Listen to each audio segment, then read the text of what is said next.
यदि आप हमारे चैनल के सभी गाने को पसंद करते हैं तो डीडी प्रोडक्शन हाउस के यूट्यूब चैनल को लाल बटन दबा के सब्सक्राइब करें और घंटी के निशान को जरूर दबाएं।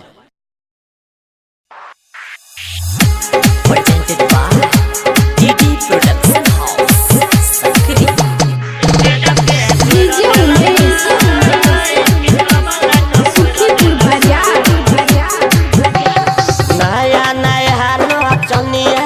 नाचेला चलिए अपना पसंद के गाना बजाई के कमर हिलावे लगले बगले जब सोझर लाइट चकमक चकमक करे एनी जुआन का ओनी बुढ़ावा दोनों आपस में लड़े स्टेज पे तोड़ देलक कि सब लाइट फोड़ देलक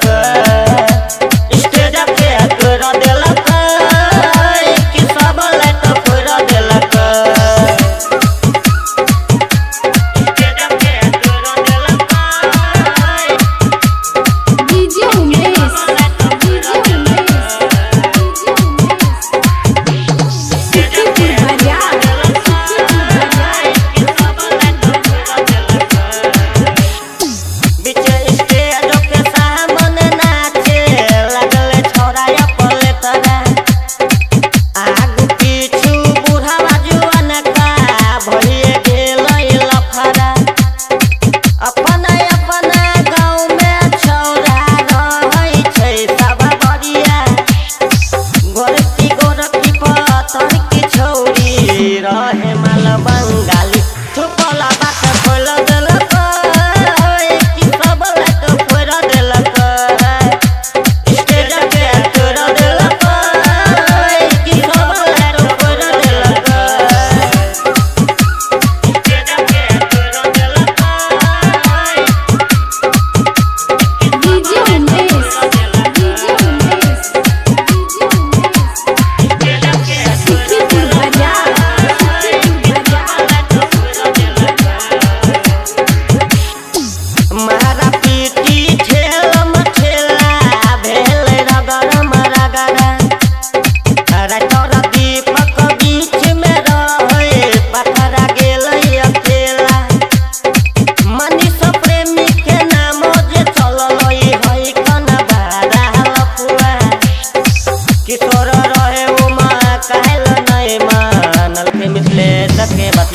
स्टेज पे तोड़ देलक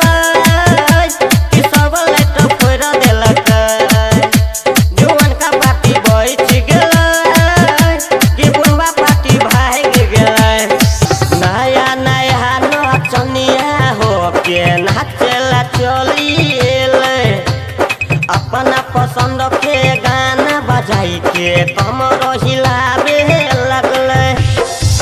बगले जब चकमक करे एनी जुआन का ओनी बुढ़ावा दोनों आपस में लड़े स्टेज पे तोड़ देलक कि सब लाइट फोड़ देलक स्टेज पे तोड़ देलक कि सब लाइट फोड़ देलक। Recording by DD production house, Sakri 97 084 45 722।